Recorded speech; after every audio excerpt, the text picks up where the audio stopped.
الحمد لله رب العالمين والصلاة والسلام على أشرف الأنبياء والمرسلين نبينا محمد وعلى آله وأصحابه أجمعين. أعوذ بالله من الشيطان الرجيم. بسم الله الرحمن الرحيم. القارعة ما القارعة وما أدراك ما القارعة يوم يكون الناس كالفراش المبثوث وتكون الجبال كالعهن المنفوش فأما من ثقلت موازينه فهو في عيشة راضية وأما من خفت موازينه فأمه هاوية وما أدراك ما هي نار حامیہ. اس سورہ کا نام ہے سورہ القاریہ، سورۃ القاریہ. قرأ یقرأ کا معنی ہوتا ہے کھٹکھٹانا، دروازہ پیٹنا. قرأ یقرأ قاف را عین، قرأ کھٹکھٹانا، کھڑکھڑانا، پیٹنا. اس سورہ میں لفظ القاریہ قیامت کے نام کے طور پر 3 مرتبہ آیا ہے. قیامت کے ناموں میں سے ایک نام القاریہ، قیامت کے ناموں میں سے ایک نام القاریہ ہے، جس کا معنی کھٹکھٹانے کے ہوتا ہے، کھٹکھٹانے اور کھڑکھڑانے والی چیز. اس سورہ میں 3 مرتبہ یہ لفظ آیا ہے. اسی مناسبت سے اس سورہ کا نام سورہ القاریہ رکھا گیا. مراد جس طرح سویا ہوا انسان کو دروازہ کھٹکھٹا کر پیٹ کر جگایا اٹھایا جاتا ہے، اسی طریقے سے مرا ہوا انسان کو زوردار آواز کے ذریعے سے، کھڑکھڑانے والی آواز کے ذریعے سے جگایا اور بیدار کیا جائے. جو مرے یعنی قیامت کے دن جب اٹھایا جائے گا، ایک زوردار آواز ہوگی، سود پھونکا جائے گا. ہاں بیس جائیں گے. جب دوبارہ سود پھونکا جائے گا تو سب اٹھ جائیں گے. جب وہ کھڑکھڑ کی آواز ہوگی اور پیٹنے کی کوئی آواز ہوگی، تو جس طرح سویا ہوا انسان جلدی سے اٹھ کے بیٹھ جاتا ہے، اسی طریقے سے مرا ہوا انسان اس دن جاگ جائے گا. اس کے لیے لفظ القاریہ استعمال کیا گیا ہے. اسی مناسبت سے سورہ کا نام سورۃ القاریہ ہے. یہ سورہ مکی ہے جو ہجرت مدینہ کے بعد نازل ہوئی. ہاں بولتی ہاں مکی ہے تو ہجرت مدینہ کے بعد کیسے نازل ہوگی؟ تو کہاں سو گے تم لوگ؟ دھیان دینا ہے نا. یہ سورہ مکی ہے. میں نے کہا یہ سورہ مکی ہے، ہجرت مدینہ کے بعد نازل ہوئی، تو گردن ہلاتی ہو. یہ سورہ مکی ہے، ہجرت سے پہلے نازل ہے. اور مضمون سے اندازہ ہوتا ہے کہ مکہ کے دعوتی دور کے ابتدائی ایام، شروعاتی دور میں نازل ہونے والی صورتوں میں سے یہ بھی سورہ ہے. مرکزی مضمون اس سورہ کا مرکزی اور خاص مضمون کیا ہے؟ قیامت کی ہولناکی کو بیان کرنا. اس ہولناکی سے انسان کی پریشانی کیسے ہوگی اس کا تذکرہ کرنا. پھر انسان کی 2 قسموں کو بتانا، جن کے اچھے اعمال زیادہ ہوں گے، وزنی ہوں گے، وہ جنتی ہوں گے، کامیاب ہوں گے. جن کے برے اعمال زیادہ اور وزنی ہوں گے، وہ جہنمی ہوں گے اور ناکام ہوں گے. اسی حقیقت کو اس سورہ میں بیان کیا گیا. بسم اللہ الرحمن الرحیم. القاریہ کھڑکھڑانے والی چیز یا کھڑکھڑانے والی آفت. مل قاریہ کیا ہے کھڑکھڑانے والی چیز؟ وما ادراک مل قاریہ، اے نبی آپ کو کیا معلوم کہ کھڑکھڑانے والی چیز کیا ہے؟ ادرا کا کیا پتہ، کیا معلوم. وما ادراک مل قاریہ، آپ کو کیا پتہ کہ قاریہ یعنی کھڑکھڑانے والی چیز یا کھڑکھڑانے والی آفت کیا ہے. پھر اس کی تفسیر اللہ تبارک و تعالیٰ نے خود بیان کی ہے، فرمایا یوم یکون الناس کالفراش المبثوث۔ یکونو کانا، یکونو کا معنی ہوتا ہے ہونا، یکونو ہو جائے گا، کانا مطلب ہوا تھا، یہ یکونو ہے یہ ہوگا، ہوتا ہے یہ ہوگا، یکونو یوم مطلب دن، جس دن ہوگا، چونکہ انسان ہے، ناس ایسے ہوں گے، الناس یعنی لوگ، کا مطلب طرح، فراش کے معنی طرح ہوتا ہے نا، اس کی طرح، تمہاری طرح ہماری طرح، فراش نہیں، کا لفظ کا مطلب ہوتا ہے، سمجھا نا، جی وہ تمہاری طرح ہے، وہ اس کی طرح ہے، کا مطلب طرح، فراش کے معنی ہوتا ہے پتنگا، اور مبسوس کے معنی ہوتا ہے بکھرے ہوئے، پتنگا پتنگا، کیڑا مکوڑا ہوتا ہے نا پتنگا،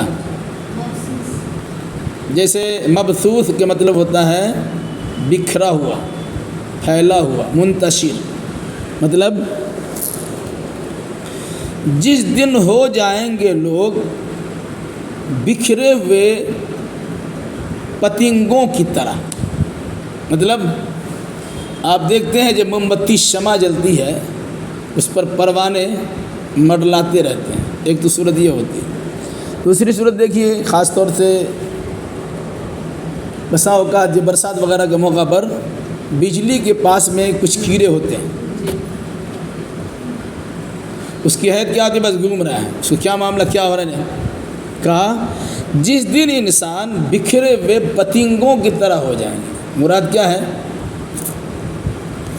جب کھڑکھڑانے والی ایک آواز ہوگی اس کے نتیجے میں مرا ہوا انسان بیدار ہو جائے گا، اور اس طرح زوردار آواز ہوگی کہ اس کے حواس باختہ ہو جائیں گے، حواس باختہ ہو جائے گا، ان کو پتہ ہی نہیں چلے گا کیا، جس طرح آدمی پریشان رہتا ہے تو سرگردہ گھومتا پھرتا رہتا ہے، کبھی ادھر جا رہا ہے، کبھی ادھر آ رہا ہے، کبھی ادھر جا رہا ہے، کبھی ادھر آ رہا ہے، تو انسان جب قبر سے نکلے گا دیکھا لوگ ادھر جا رہے ہیں سب ادھر ہی جا رہے ہیں، لوگ ادھر جا رہے ہیں سب ادھر ہی جا رہے ہیں، مطلب کیا ہوا، ایک بکھرا ہوا اور منتشر پراگندہ ماحول ہوگا جہاں کسی کو استقرار اور ٹھہراؤ نہیں ہوگا، بلکہ وہ ادھر ادھر بھاگ رہے ہوں گے،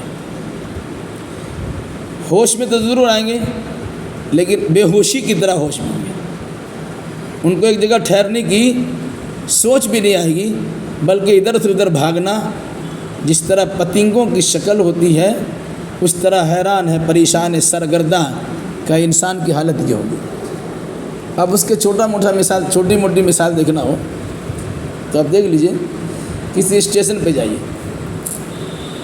جب گاڑی آتی ہے، خاص طور سے ہاوڑہ میں جائیے، گاڑی آتی ہے، لوگ کیسے بھاگتے ہیں، اوپر سے بھاگتے ہیں، کبھی نیچے سے بھاگتے ہیں، کبھی ادھر جاتے ہیں، لگتا ہے کسی کا کسی سے کوئی لینا دینا نہیں، کوئی پرسان حال نہیں، کیوں، سب کو اپنے کام کی طرف جانا ہے، کسی گاڑی چھوٹ رہی ہے، کسی کو آفس کے ٹائم گزر رہا ہے، کچھ ہو رہا ہے، وہاں نہ جانا، سب لگا ہوا ہے، تو کیا کہا، کھڑکھڑانے والی چیز کیا ہے، جس دن کے ہو جائیں گے انسان بکھرے ہوئے پتنگوں کی طرح، یعنی انسان ایک مضبوط عقیدہ کا مالک ہے،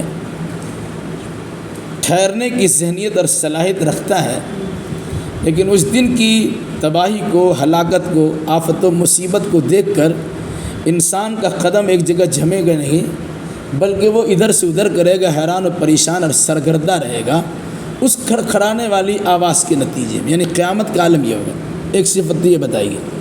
دوسرا وَتَكُونُ الْجِبَالُ كَالْعِهْنِ الْمَنفُوشِ، تکون ہو جائے گا، جبال جبل کی جمع پہاڑ کا مطلب طرح، العہن، عہن کا مطلب ہوتا ہے پہاڑ، عین خانون، عہن، عہن کا مطلب ہوتا ہے اون یا روئی، منفوس جنہیں دھن دی گئی، روئی، روئی جانتی، اون جانتی ہو، روئی یا اون، جو نداف اس کو دھنتا ہے اس کے پراخچے اڑ جاتے ہیں، ذرہ ذرہ اس کا الگ ہو جاتا ہے، تو کہا جس دن پہاڑ ہو جائیں گے دھنے ہوئے یا دھنی ہوئی اون یا روئی کی طرح، مطلب کیا ہوا؟ پہاڑ اپنی صلابت و سختی میں مثال رکھتا ہے، ایک جگہ جمع ہوا ہے اور ایسا جمع ہوا ہے کہ زمین کے ہلنے ڈولنے کو روکنے کے لیے اللہ تبارک و تعالیٰ نے پہاڑ کی کھوٹی گاڑی ہے۔ والجبال اوتادا، اللہ نے پہاڑ کو کھوٹی بنا دیا۔ مطلب کیا ہوا؟ جس طریقے سے زمین ادھر سے ادھر ہو رہی تھی، اس کو ادھر سے ادھر ہونے کو روکنے کے لیے اور بیلنس کرنے کے لیے جگہ جگہ اللہ تبارک و تعالیٰ نے کھوٹیاں اس میں ٹھوک دی، یعنی پہاڑ کی کھوٹی۔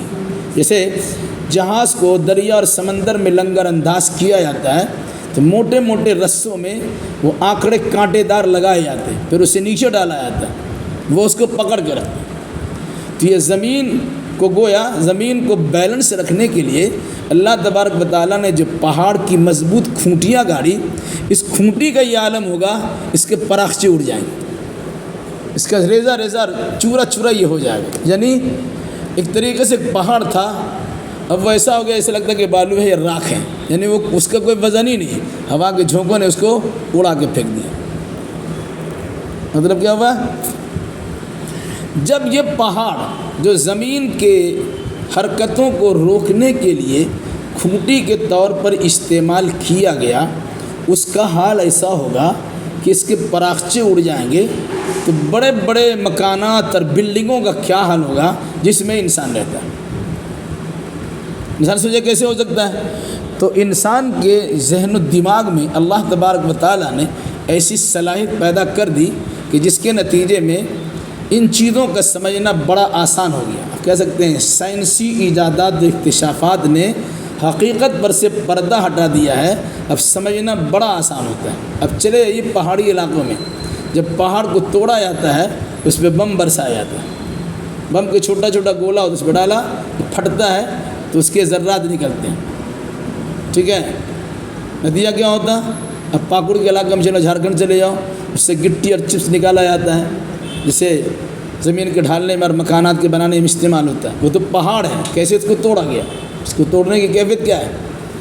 تو کہا ایک معمولی سے بم کے ذریعے سے آپ اس کو اڑا دیتے ہیں، اس پہاڑ کو راکھ بنا دیتے ہیں۔ تو جس اللہ نے پہاڑ کو بنایا ہے اور ایک مقصد کے لیے بھیجا تھا، وہی اللہ اگر چاہتا ہے کہ زمین کی گرفت کو ختم کر دیا جائے اور پہاڑ کی سختی کو دور کر دیا جائے، تو اللہ ایک کھڑکھڑانے والی آواز بھیجے گا، وہ جس طرح انسان کے بم کے دھماکے کے نتیجے میں پہاڑ ریزہ ریزہ ہو جاتا ہے، وہ اللہ تبارک و تعالیٰ کے حکم سے ایک دھماکہ ہوگا، اس دھماکے کے نتیجے میں پہاڑ اپنی سختی کو کھو دے گا، اس کے اندر جو قوت برداشت تھی اور کسی چیز کو سنبھالنے کی صلاحیت تھی اس کا خاتمہ ہو جائے گا۔ کیا ہوگا؟ بعد میں کہا پہاڑ روئی کے گالوں کے مطابق اڑنا شروع ہو جائیں گے، یعنی اس کے ذرہ ذرہ ہو جائے گا، پہاڑ اب پہاڑ ہی نہیں رہے گا۔ یہ دو چیزیں تھیں۔ اس کے بعد کیا ہوگا؟ فَأَمَّا مَنْ ثَقُلَتْ مَوَازِينُهُ، فَأَمَّا پس وہ جو، من جو، ثقلت مطلب بھاری ہونا، وزندار ہونا، موازین میزان کی جمع، مطلب ترازو، میزان عمل کا پلڑا، ثقلت وزنی ہونا یا بھاری ہونا، موازین میزان کی جمع مطلب ترازو، ہو اس کے، تو وہ جس کے اعمال نامے کا وزن، فاما کہتے ہیں نا، بہرحال وہ اس طرح بولتے ہیں نا، اس طرح کا جملہ ہے، بہرحال میزان کی جمع موازین ترازو، تو جس کا ترازو بھاری ہوگا، ثقلت بھاری ہونا، موازین میزان ترازو، تو جس کا ترازو میزان عمل کے تولنے کا جو ترازو ہوگا اس کا پلڑا بھاری ہوگا، فَهُوَ فِي عِيشَةٍ رَاضِيَةٍ، فَ تو وہ فی میں، عیشہ زندگی، راضیہ پسندیدہ، تو وہ پسندیدہ زندگی میں ہوگا، مطلب جس کا عمل کا پلڑا بھاری ہوگا، اچھے عمل کا پلڑا بھاری ہوگا، اس کی زندگی کیسی ہوگی؟ فی عیشۃ راضیہ، جی فی عیشت الراضیہ من چاہی زندگی، راضی برضا ایسی زندگی جس سے انسان خوش ہوگا، رضا اور رغبت کی زندگی وہ گزارے گا، من چاہی زندگی۔ کہتے ہیں دنیا میں رب چاہی زندگی گزارو، رب جو چاہتا ہے وہ کرو، آخرت میں من چاہی زندگی گزارو گے۔ دنیا میں اللہ کے چاہنے کے مطابق زندگی گزاریے، مرنے کے بعد اپنی چاہت کے مطابق زندگی گزارے گا، یہ اللہ تحفہ دے گا۔ تو جس کے اعمال صالحہ کا میزان ترازو بھاری ہوگا، اس کی زندگی کیسی ہوگی؟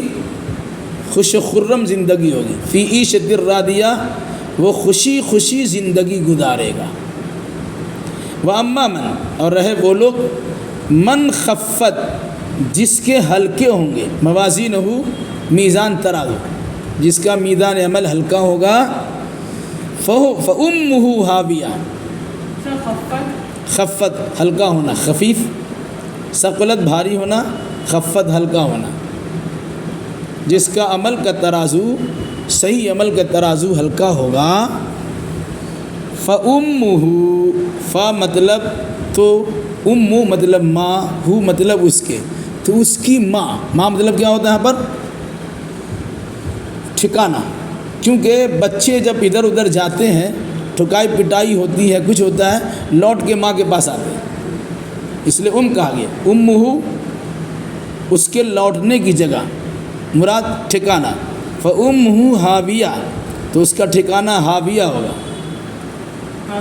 ہاویہ مطلب کیا ہوتا ہے؟ گہری کھائی، گڈھا، تو اس کا ٹھکانہ گڈھا ہوگا، مراد جہنم کا گڈھا ہے، گہری کھائی ہوگی، جس کے اعمال نامے اچھے نہیں ہیں، یا اعمال نامے جس کے اعمال نامے میں صحیح عمل وزنی نہیں ہے بلکہ ہلکے پڑ گئے ہیں، تو اس کا ٹھکانہ کیا ہوگا؟ ہاویہ نامی جہنم کا گڈھا ہوگا۔ وہ ایک گہری کھائی ہوگی جہاں انسان گرے گا اور گرتا چلا جائے گا۔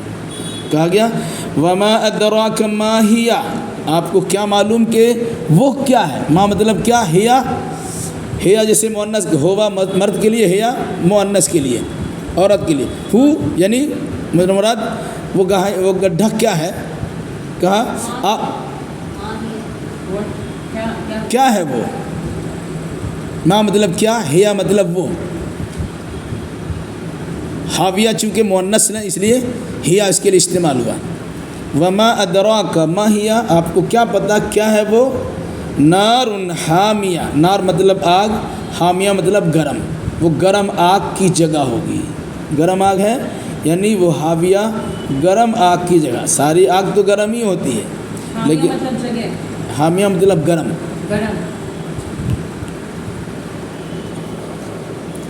حامیہ قد انتہا حرہا وبلغ فی الشدۃ التی الغایہ، ایسی گرمی کہ جس سے زیادہ گرمی کا تصور بھی نہیں کر سکتے، اس کے لیے حامیہ کا لفظ استعمال ہوتا ہے۔ تو کیا فرمایا؟ جس کا ترازو، اچھے عمل کا ترازو ہلکا ہو جائے گا تو اس کا ٹھکانہ حاویہ ہوگا۔ اور حاویہ کیا چیز ہے؟ سوال کیا گیا وما ادراک ما ہی، کیا ہے وہ، یعنی وہ حاویہ کیا ہے؟ جواب دیا نار حامیہ، نار آگ ہے، حامیہ انتہائی گرم، شدید قسم کی گرم آگ کا نام ہے، وہ اس جگہ اس آگ کا نام ہے جو آگ حاویہ نامی جہنم کے گڈھے میں ہوگی۔ اس سے پہلے آیا تھا آپ کا نار اللہ الموقدہ، سورہ ہمزہ میں اللہ کی آگ ہے جو بھڑکائی گئی ہوئی ہے، اس کے ایک الگ مقام ہے۔ اس آگ کی شدت و سختی کو بیان کرنے کے لیے اللہ کی طرف رشتہ جوڑ دیا گیا۔ یہاں کہا نار حامیہ، یہ آگ ہے جو بالکل گرم ہے، انتہائی درجے کی گرم ہے، جس کی آگ تو ویسی گرم ہوتی ہے جہاں تک انسان کی سوچ پہنچ بھی نہیں سکتی ہے، اتنی زیادہ گرم ہے۔ تو القاریۃ ما القاریہ، القاریہ کھٹکھٹانے والی چیز کیا ہے؟ کھٹکھٹانے والی چیز آپ کو کیا پتہ ہے کیا ہے کھٹکھٹانے یا کھڑکھڑانے والی چیز؟ جس دن کے پہاڑ ہو جائیں گے دھنی ہوئی روئی کے مانند، روئی کی طرح، اور جس دن کے انسان ہو جائے گا بکھرے ہوئے پتنگوں کی طرح، اور جس دن کے پہاڑ ہو جائیں گے دھنی ہوئی روئی کی طرح. مطلب کیا ہے؟ انسان حیران و پریشان ہوگا، سرگردہ ہوگا، ادھر سے ادھر دوڑ رہا ہوگا کہ اس کے جی اور گھر کے لوگوں سے بات کیجیے، بعد میں درس کلاس کے ٹائم میں کلاس کیجیے. ہاں، پھر پہاڑ کا حال یہ ہوگا، پہاڑ اتنا مضبوط ہے، سخت ہے، لیکن اس کی مضبوطی ختم ہو جائے گی، اس کی صلابت چھن جائے گی. وہ دوسروں کو سہارا دینے والا پہاڑ تھا، لیکن آج اس کا اپنا وزن ختم ہو جائے. مراد کیا ہوا؟ کل قیامت کے دن جو انسان کسی انسان پہ بھروسہ کرے گا وہ کوئی بھروسے کے لائق نہیں ہوگا. یوم یفر المرء من اخیہ و امہ و ابیہ و صاحبتہ و بنیہ لکل امرئ منہم یومئذ شأن یغنیہ. پڑھیے قرآن مجید میں، جس دن بھائی سے، باپ بیٹا سے، بیٹا باپ سے، ماں بیٹا بیٹی سے، بیٹا بیٹی ماں سے، شوہر بیوی سے، بیوی شوہر سے، یعنی سارے رشتہ دار ایک دوسرے دبائیں. کیوں بھائیں گے؟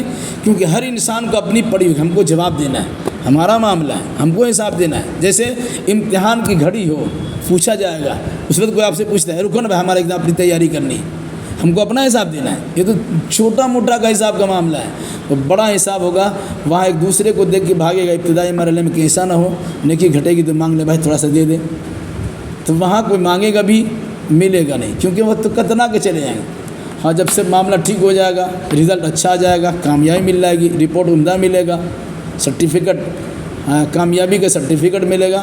دیکھا لو ہاؤ مقرؤ کتابیہ انی ظننت انی ملاق حسابیہ. اپنے گھر والوں سے خوش و خرم ملے گا، پڑھیے دیکھیے میرا نام عمل، میرا رزلٹ دیکھیے کتنا اچھا ہے، ہم نے تو امید رکھی تھی اور محنت بھی کیا تھا، ہم کامیاب ہو گئے. لیکن جو انسان ناکام ہو جائے گا، نام اعمال کو پڑھے گا، دیکھے اوف ہو کیا کرے گا، ہے نا، اس کا کوئی حساب ہی نہیں ہے. کاش کی موت آ جاتی، یہ حسابی معاملہ ختم ہو جاتا. تو قرآن مجید نے اس طرح کی چیزوں کو بیان کرتے ہوئے کہا انسان کے اعمال کو وزن کیا جائے گا. لوگ اعتراض کرتے ہیں عمل کیسے وزن ہوگا؟ بھائی درجہ حرارت کو بیرو میٹر سے، تھرمامیٹر سے، اور کسی چیز کو بیرو میٹر سے آپ ناپ سکتے ہیں. انسان کا تیار کردہ یہ آلہ ہے، ان چیزوں کے ذریعے سے آپ ناپ سکتے ہیں. تو عمل نہیں ناپا جا سکتا ہے. آپ کے اندر کتنا اخلاص اسے ناپا جا سکتا ہے. آپ کے اندر بخار کتنا ہے اس کو ناپا جاتا ہے. آپ کے اندر گرمی یا شدت کتنی اس کو ناپا جاتا ہے. آپ کے اندر ٹھنڈا پن کتنا اس کو ناپا جاتا ہے. ابھی ہوا کی پیمائش کی جاتی ہے، کتنا ہوا پایا جاتا ہے، کس زور تیز رفتار سے ہوا کے جھونکے آئیں گے تو کہاں تباہی مچائی جائے گی، سب ناپ لیا جاتا ہے. جب انسان اللہ کی دی عقل سے ان چیزوں کو ناپ سکتا ہے تو اللہ تبارک و تعالیٰ نے اگر کہہ دیا انسان کے اعمال کو وزن کیا جائے گا، اس پر اعتراض کر تو وہی کرے گا جس کے پاس عقل نام کی کوئی چیز نہیں ہوگی.